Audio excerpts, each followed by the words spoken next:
Bonjour et bienvenue sur le podcast Explore Japon, le podcast qui explore le Japon sous toutes ses coutures. Des conseils voyages, de la culture ou bien de la vie de tous les jours en passant par l'apprentissage du japonais, partons ensemble 2 fois par semaine pour ce magnifique pays qu'est le Japon. Bonjour à tous, aujourd'hui on va enfiler son joli pyjama orange, on va se concentrer au maximum car je vais vous apprendre les techniques secrètes qui sont prodiguées génération après génération aux meilleurs d'entre nous. Oui, aujourd'hui je vais vous apprendre la technique secrète du nunjitsu pour commander dans un restaurant ou un café au Japon. Wouh, on est des fous. Après cet entraînement intensif, aucun restaurant ne vous résistera. Bon, sauf si on vous pose une question en pensant que vous savez parler japonais, là vous resterez comme un con, vous n'aurez plus qu'à vous faire un petit seppuku, parce qu'il n'y aura pas d'autre choix. Bon, bien entendu, je rigole, vous faites pas de seppuku, vous comprendrez pas et vous ferez juste une tête de j'ai pas compris ce que tu me dis, comme tout le monde, et ça passera. Dans cet épisode, je vais vous donner donc 2-3 petits tips pour vous aider à vous débrouiller dans un restaurant ou un café. Et on va commencer déjà par un basique de chez Basique, dont j'ai déjà parlé plusieurs fois. Ne boudez pas Google Translate. Google Translate a une fonction qui permet de scanner une image ou une photo, voire de le faire en direct, ce qui peut vraiment vous aider à traduire un menu par exemple. Ça ne sera pas parfait, bien sûr, mais ça pourrait vous aider à vous sortir d'une situation difficile devant un menu totalement incompréhensible et où on se dit putain mais qu'est-ce que je vais manger, qu'est-ce que je vais pouvoir commander. Alors je vous rassure, je vais vous donner quand même quelques phrases clés aussi pour vous aider, mais encore une fois, Google c'est votre meilleur ami en voyage, sauf quand il collecte toutes vos données.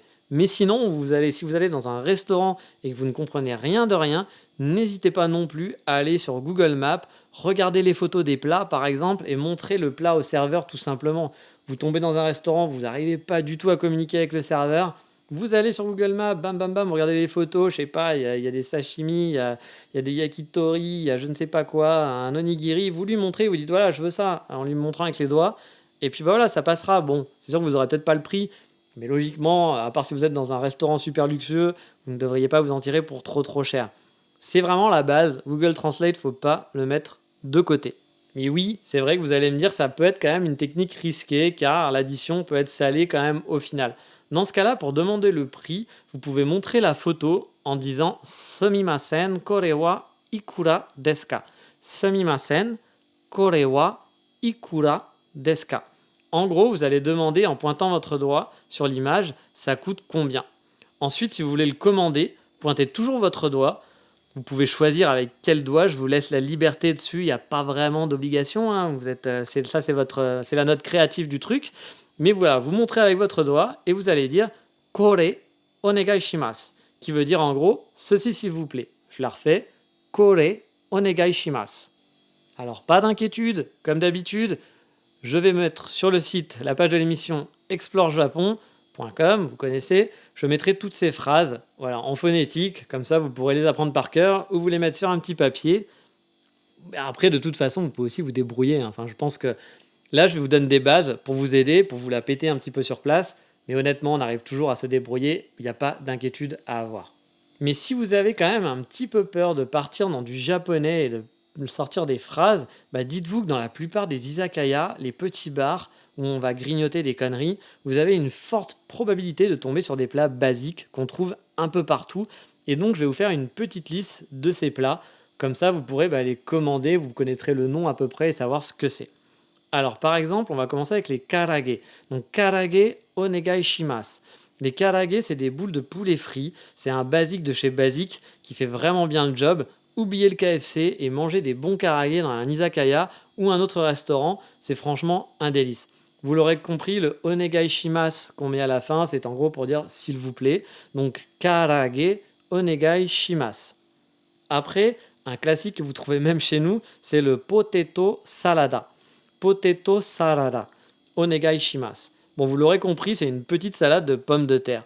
On en trouve souvent partout. Vous connaissez, vous n'allez pas avoir de mauvaises surprises en commandant une salade de pommes de terre.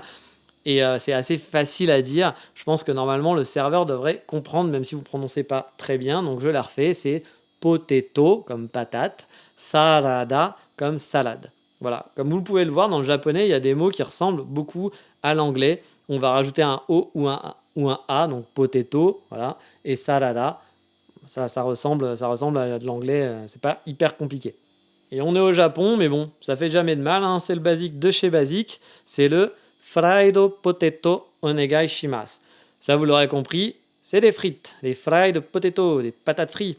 Donc fried potato onegai shimasu, ça fait jamais de mal pour accompagner une bière, pour grignoter. Ça aussi, il y a des fortes chances que vous en trouviez dans votre restaurant. On a beau être au Japon, vous savez, on mange des frites, il y en a partout, hein, ça c'est vraiment pas compliqué à trouver.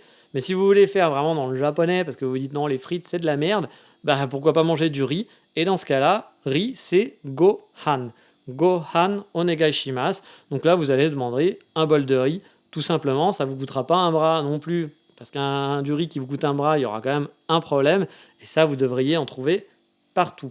Un autre plat qu'on va en trouver aussi souvent dans les izakaya, donc dans ces bars, c'est les yaki onigiri. Donc yaki onigiri onegai shimasu.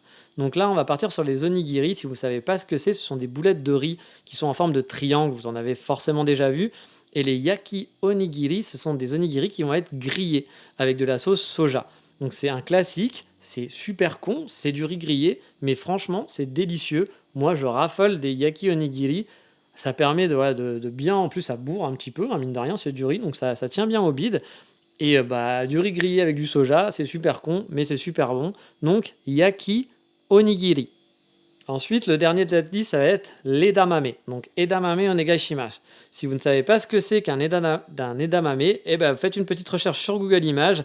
Ça va vous éclairer. Je ne sais pas comment expliquer ce que c'est qu'un edamame, mais je pense que quand vous allez voir l'image, vous allez vous dire « Ah bah oui, ok, c'est ça ». Ça, vous en trouverez partout. C'est un peu la cacahuète du Japon. Vous en aurez forcément sur la carte d'un izakaya. Honnêtement, je pense que je ne prends pas de risque en disant ça. Il y a quand même des fortes chances qu'ils en ont. Ça se mange facilement. C'est bon, voilà, c'est un classique. Je vous dis, c'est un peu comme une cacahuète. C'est pas le truc, vous allez vous rouler par terre en vous disant putain, c'est super, je mange ça. Mais pour accompagner une bonne bière, ça fait le job. Alors, bien sûr, hein, je vous dis, là, c'est juste des classiques pour pas prendre de risques, des trucs super simples. Mais bien sûr, il y aura plein d'autres trucs dans l'izakaya. Parfois, ils vont avoir une carte en anglais. Si vous voulez demander la carte, c'est un truc qui est super simple, c'est menu. Faites menu comme un menu. Menu onegai shimasu, et on vous donnera la carte. Avec un peu de chance, il y aura la carte en anglais. Si elle n'y est pas, et ben là, un petit coup de Google Translate. S'ils n'ont pas de carte du tout, bon bah là, ça va être un petit peu compliqué, mais il faudra faire avec. Et là, on est dans les izakaya, c'est bien, vous avez mangé, mais quand on mange, on veut aussi boire, forcément, on est là-bas pour ça. Et là, il y a aussi les classiques des izakaya, les 3 classiques pour boire, on va dire. Le premier, vous êtes dans un bar, on va boire de la bière, et donc dans ce cas-là, vous pouvez demander de la nama biru onegai shimasu. Biru, c'est bière. Nama, c'est en gros la bière pression. Donc, nama biru onegai shimasu, c'est la bière pression classique. Si vous êtes dans un izakaya et qu'il n'y a pas de bière, c'est franchement qu'il y a un gros problème. Donc là, on n'est pas dans le choix de la bière. Est-ce que je vais prendre telle ou telle bière, une bière yuzu, machin, etc. Non, c'est de la bière classique, la bière pipi. Mais parfois, la bière pipi, c'est bon aussi, hein. Je veux dire, c'est de la bière qui coûte pas cher, de la açaï, des trucs comme ça. Et on est content. Et encore une fois, on est là pour pas se prendre la tête, hein. Donc, c'est vraiment les trucs basiques. Nama biru. Si vous n'aimez pas boire et que vous accompagnez quelqu'un et que vous grignotez un petit truc, ça sera peut-être un petit peu mal vu. Ou si après avoir bu votre bière, vous avez faim et que vous voulez boire de l'eau, oui, voilà, il y a de l'eau. Et l'eau, c'est misu. Mizu onegai shimasu. Mizu, c'est de l'eau, donc voilà, il y a forte chance qu'on vous en ait déjà servi, même un verre d'eau. Mais si vous êtes dans un restaurant ou qu'il y a un endroit pour se servir soi-même, parfois ça arrive, donc dans les endroits où on peut se servir de l'eau soi-même, mais voilà, si vous avez vraiment soif et que vous n'en pouvez plus, demandez juste ça, mizu onegai shimasu. Par contre, attention, parfois dans certains petits izakaya ou dans certains restaurants, on va vous demander de commander une boisson obligatoirement. Donc on ne va pas vous demander de payer pour de l'eau, mais par contre vous devriez prendre une bière, de l'umeshu, un verre de vin ou alors un coca, une limonade. Voilà, on va vous obliger à prendre une boisson en plus de manger parce que les izakaya, ils se font quand même, à la base on est là pour boire. Donc si vous prenez que des petits trucs à manger, vous prenez le truc le moins cher, ils vont peut-être faire un peu la gueule. Donc du coup, souvent, on est un peu obligé de commander une boisson. C'est pas toujours, hein, mais ça peut arriver. Donc l'eau, c'est pas forcément le seul truc que vous pourrez prendre. Et si vous voulez tester un truc un peu plus exotique, il y a ce que je vous disais, donc l'umeshu ou le nihonshu. L'umeshu, c'est de l'alcool de prune. Moi, perso, j'adore. Et donc, il y a aussi le nihonshu, qui est donc la bière de riz, ou considérée comme le vin japonais, un classique de chez classique. Après, là aussi, il peut y avoir plusieurs formes, etc. Mais umeshu, nihonshu, il y a des fortes chances qu'ils en ont. Donc, umeshu onegai shimasu ou nihonshu onegai shimasu. Encore une fois, rien de compliqué. C'est souvent très bon, donc pas d'inquiétude, vous pouvez tester. Encore une fois, hein, je précise, ce podcast, c'est pas un cours de japonais, hein. Je suis pas là pour vous apprendre le japonais, je serais très mal passé pour le faire. Je suis pas très bon en langue, je parle mieux que ça quand même, hein, il y a quelques trucs que je sais faire, mais je suis pas non plus un pro du tout de japonais. Là, c'est juste pour vous aider en voyage si vous voulez tenter deux trois trucs. Et par exemple, après les bars, bah souvent, vous me connaissez, on va aller dans les cafés, et là aussi, il peut y avoir quelques mots qui peuvent être utiles. Pour demander du café, bah café en japonais, ça se dit très simple, c'est ko-i, ko-i ou drip koi. Drip, parce que bah voilà, on dit drip coffee en anglais, et voilà, ça va être drip koi. Bon, si vous dites coffee, je pense qu'il risque de comprendre dans un café, hein. Mais voilà, si vous voulez vous la péter un petit peu, vous dites koi, et vous êtes content, c'est le café filtre. Donc bien sûr, après, il y a les autres cafés, donc latte, cappuccino, ça marche aussi, il n'y a pas de traduction, c'est un latte ou un cappuccino, il n'y a pas, voilà, il y a pas ou peut-être parfois le latte va être café au lait, voilà, café au lait, vous l'avez compris, un café au lait. Mais la plupart du temps, vous pouvez dire latte, cappuccino, ça passera, il n'y aura pas de souci. Pour le thé, le mot thé, c'est ocha, ocha. Vous connaissez forcément le matcha, qui se dit donc matcha, oui, pas de surprise ici non plus. Voilà, ocha, matcha, rien de bien compliqué quand vous serez dans un café. Et une fois la commande passée, vous aurez sûrement le droit à la question piège, car oui, je vais vous raconter une anecdote lors de mon premier voyage. J'étais allé dans un Starbucks le premier jour, et je m'étais dit, allez vas-y, sois fort et commande en japonais, t'as pris quelques cours, montre que tu sais parler japonais, voilà, sors un peu tes doigts du cul, parle pas en anglais, et on y va. Mon japonais était vraiment super limité, hein. Bon, et comme je vous l'ai dit, il est toujours maintenant. Mais là, c'était vraiment, j'avais que des bases de chez base, hein. J'avais donc bien préparé mes phrases, répétées dans ma tête 200 fois comme un gros con avant de rentrer dans le magasin pour faire genre c'est bon, je maîtrise, tu vas voir, je me la pète. J'arrive en caisse, je commande et là, tout se passe super bien.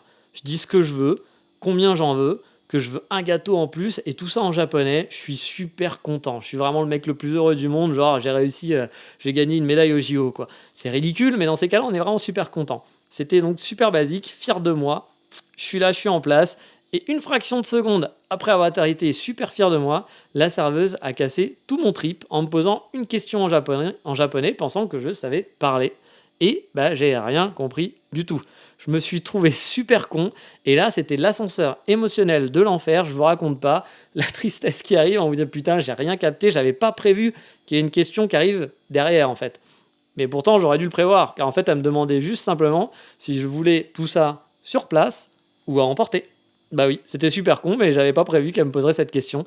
Donc mon plan était vraiment parfait, sauf sur la suite et sur cette partie-là, car oui, quand vous allez parler, il y a des chances qu'on vous pose une question et que vous ayez l'air d'un coup ensuite. Mais bon, c'est le jeu, c'est rigolo, faut pas stresser, hein. Faut pas stresser quand vous allez au Japon pour commander ou autre. Les gens sont très gentils, ils comprendront que vous comprenez pas, ils essaieront de faire des efforts. Honnêtement, j'ai habité en Écosse pendant 8 mois, où là j'ai vu des gens qui faisaient pas d'efforts. Quand vous parliez, je parle vraiment mieux anglais que japonais, et les gens ne faisaient aucun effort pour me comprendre. Parfois, il y avait juste un produit, je demandais ce produit-là et les mecs te regardaient comme si tu sortais de l'espace et que tu parlais en Klingon, pour les fans de Star Trek. Au Japon, je parle moins bien et les gens, j'ai jamais eu de problème d'incompréhension. Enfin, si, il y a plein de fois où on s'est pas compris, mais ils essayent, on montre des choses et ils font des efforts. Du coup, on est quand même dans un environnement qui est quand même sympathique pour commander, donc il n'y a zéro stress vraiment. Mais bon, je suis un gars assez cool, je vais vous partager cette technique secrète pour éviter comme moi cette déception ultime d'avoir préparé sa phrase et de se retrouver comme un con quand on arrive à la partie sur place ou à emporter. Donc là, le ou la serveuse vous demandera sûrement tenaide, tenaide, qui veut dire en gros sur place, ou mochikaeri, qui est à emporter. Bon, c'est possible qu'ils vous le disent take away aussi. De toute façon, il n'y a pas de panique avec les gestes, comme je vous l'ai dit, on se comprend. Même si la personne en face maîtrise pas du tout l'anglais et que vous, bah, votre japonais, c'était vraiment limité à la première phrase, avec les gestes, on arrive à faire comprendre qu'on va dehors ou que c'est sur place, ou même la personne, voyant que vous ne comprenez pas, va vous faire un petit geste genre ici. Voilà, bon, bah voilà, y a rien de bien compliqué. Mais voilà, tenaide, c'est pour dire sur place, ou alors mochikaeri ou take away pour dire à emporter, tout simplement. Et si vous vous retrouvez au comptoir et que lors de votre première bouchée, le restaurateur vous scrute pour voir votre réaction et que vous sentez qu'il est à bloc, voilà, en train de se dire j'ai un gaijin chez moi, il est en train de goûter mon plat, est-ce qu'il aime? N'hésitez pas à en faire des tonnes. Ici, c'est le pays pour ça. Et sortir un gros oishi qui veut dire waouh, c'est trop bon. Vous mettrez le restaurateur dans votre poche, assurément. Donc c'est oishi, oishi. Et ça avec un oishi, bah, vous allez voir, le mec il va être super content. Voilà, vous lui avez fait sa journée. Bon, alors bien sûr, il y en a qui en ont rien à foutre, hein, donc vous mettez pas devant toutes les personnes dans un resto en disant: «Oishi, oishi!» genre, comme un acharné, hein. C'est juste si vous voyez que voilà, le restaurateur a l'air d'être un peu en train de regarder et de mater ce que vous faites ou voilà, à essayer un petit peu le contact, bah, hésitez pas à sortir un petit oishi, c'est trop bon, il sera content. Mais bon, là on est bien, on a commandé, on est hyper fier de soi, on peut boire, manger avec un gros sourire sur les lèvres, tel le vainqueur d'une grande campagne militaire. Ouais, vous êtes vraiment content. Mais voilà, la guerre, elle n'est pas finie. Non, il va falloir demander l'addition. Bah oui, parce qu'il faut bien partir et payer à un moment donné. Et pas de panique, on a l'arme de guerre parfaite pour contrer ce problème. Il s'agit de Okanjo Onegai Shimasu. Donc Okanjo Onegai Shimasu. Avec ça, vous devriez avoir l'addition débarquée sur votre table pour pouvoir alors payer. Alors si vous entendez quelqu'un dire Okaike Onegai Shimasu et voir l'addition débarquer, ne pensez pas qu'il y a une feinte, non, les deux se disent. Il y en a un qui est plus poli que l'autre. En gros, voilà, c'est ça la différence. Et qui va se dire dans différentes circonstances, retenez l'un ou l'autre, celui qui vous pose le moins de problèmes, les deux marchent. Donc c'est Okanjo Onegai Shimasu, comme d'habitude le Onegai Shimasu, ou Okaike Onegai Shimasu. Voilà, pas très compliqué à retenir, hein, je vous l'assure. Une fois payé, la guerre elle est finie, on a survécu, on peut prétendre au repos du brave, voilà, comme un vrai bon guerrier. Mais si vous voulez voilà, vous la péter totalement et finir par une fatality, genre ça y est, voilà, moi je parle japonais, je suis un touriste, je parle que 4 mots, mais je les assure et je fais plaisir à la terre entière. Bon, si vous jouez pas aux jeux vidéo, le côté fatality, ça va pas vous parler, je suis désolé. Mais vous pouvez sortir en partant un gros Gochiso-sama deshita. En gros, vous remerciez le restaurateur en lui disant que c'était super bon, super chouette. Vous le remerciez pour ce repas, quoi. Donc Goshiso-sama deshita. Ça veut dire bah, merci pour ce repas, c'était super mec, j'ai kiffé, j'ai adoré manger chez toi, je reviendrai sûrement, t'es mon héros. Bon, ça ne veut pas dire tout ça, mais en gros, vous avez compris le principe de cette phrase. Et parce que je suis un gars super sympa et que vous me semblez être de bons apprentis, j'ai vu que vous travaillez bien depuis le début, je vais vous donner la technique ultime. Celle qui souvent pénalise la plupart des touristes en vacances. Celle-là, c'est cadeau. C'est un truc qu'on ne donne pas à tout le monde parce que ça nous fait bien marrer de voir les touristes galérer. Bon, je rigole, mais à chaque fois, c'est vrai qu'on le voit. Ouvrez bien vos oreilles avec cette technique, vous passerez pour un local de chez Local. Car oui, combien de fois je ne les compte plus, j'ai vu des touristes s'installer à une table, regarder la carte et attendre. Attendre. Et encore attendre. Que le serveur vienne les voir pour commander. Souvent à ce moment-là, on a son mec, on va observer une mini engueulade avec la femme dans le couple qui va dire à son mec: oh mais ils vont jamais venir, c'est pas possible, allez vas-y, va commander, va au comptoir. Et le mec qui a clairement pas envie de devoir affronter un serveur au comptoir qui va parler japonais et qui va rien comprendre, tenter désespérément de repousser le fameux moment fatidique où sa meuf va en avoir vraiment marre et dire: bon putain mais faut que tu y ailles maintenant parce qu'on va jamais manger. Bah voilà. Ça, c'est une situation que j'ai vue des milliers de fois dans les restaurants avec les touristes. Et bref, je vais vous donner la technique. Car au Japon, quand on veut commander, on doit dire un gros Sumimasen, Sumimasen pour dire au serveur qu'on veut commander. C'est un peu l'équivalent de Hep garçon, hey dans un café en France en gros. Ou un excusez-moi, excusez-moi. Donc vous pouvez même observer que le japonais n'est pas super patient dans ce cas-là. Les sumimasen peuvent vraiment pleuvoir toutes les microsecondes tant que le serveur n'a pas répondu. Souvent le serveur répondra Shoshamachi kudasai, qui veut dire en gros 1 minute s'il vous plaît, j'arrive. Mais en gros, si vous voulez vous faire servir, il ne faut pas hésiter à dire ce sumimasen. Sumimasen, c'est sumimasen, donc sumimasen, qui vous évitera d'attendre 10 heures à votre table jusqu'à la fermeture. Car franchement, il y a certains serveurs qui viendront vous voir tout de suite, mais c'est clairement pas le cas partout. En gros, si vous les appelez pas, il y a moyen qu'ils viennent jamais vous voir. C'est même un truc que j'ai toujours trouvé un peu stupide au Japon. Certes, c'est leur façon de faire, bien sûr, mais quand tu vois des touristes débarquer, bon, ils ont déjà eu le coup plein de fois. Je veux dire, il y a plein de touristes qui viennent dans leur restaurant. À un moment donné, tu te dis, de toute façon, on a bien compris qu'ils savaient pas dire sumimasen et que ça marchait pas comme ça chez nous. Donc, on va aller les voir pour prendre leur commande. Mais plein de fois, j'ai vu des gens attendre vraiment de longues minutes, voire presque des heures, sans avoir leur repas, enfin sans pouvoir commander. Donc avec cette technique, si vous avez un semi-masen assez fort et assumé, alors il faut l'assumer un peu, il faut que le mec t'entende, sans hurler comme un fou, mais vous pouvez y aller. Vous pouvez quand même sortir un bon semi-masen, parce que voilà, on est des bonhommes ou des bonnes femmes, et vous passerez pour le local du coin et pourrez passer votre commande dès que vous êtes prêt à parler au serveur. Voilà, ça c'est ma technique spéciale, et ne me dites pas merci, ça va vous sauver de longues minutes d'attente. Donc voilà, je vous ai dévoilé toutes mes techniques secrètes pour commander. Avec ça, vous allez sûrement avoir des galères, je vous le cache pas, des questions pièges qui viendront s'insérer, mais bon, c'est ça qui est fun quand on va au Japon. Et vraiment, je tiens encore une fois à vous rassurer, vous allez vous en sortir quoi qu'il arrive. Même sans tout ça, on arrive toujours à se faire comprendre. Même si le japonais en face parle pas le moindre mot d'anglais, la gentillesse des japonais et le sens du service fera l'affaire. Et avec des gestes, des photos, etc., on s'en sort toujours. Il n'y a pas d'inquiétude sur la langue, il ne faut pas se stresser avec ça. Mais voilà, cet entraînement intensif étant terminé, il est temps de passer tout de suite au coup de cœur du moment. Ouais.